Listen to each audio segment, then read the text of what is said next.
Hello mga kabisi, bali may ilaw yung check engine ni boss. Nalinisan namin yung ano natin, general tune na namin to, MS, tsaka dialysis. Tapos nilinis na namin yung EGR, nakailaw pa rin po yung check engine ni babasaan namin ng scan. Bali yung auto scan. Bali ito lang boss. Yan.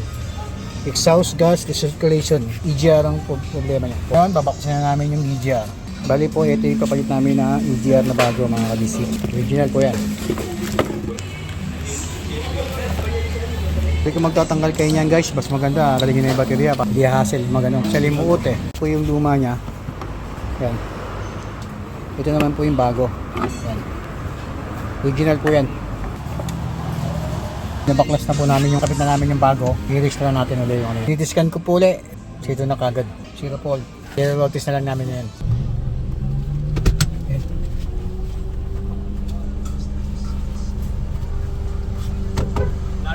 Oo, wala na.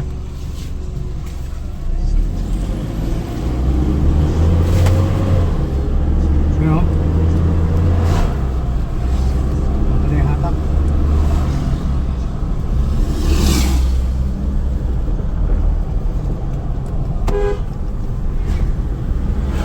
Yan, wala na rin, no? Wala na rin ECT. Okay na yan.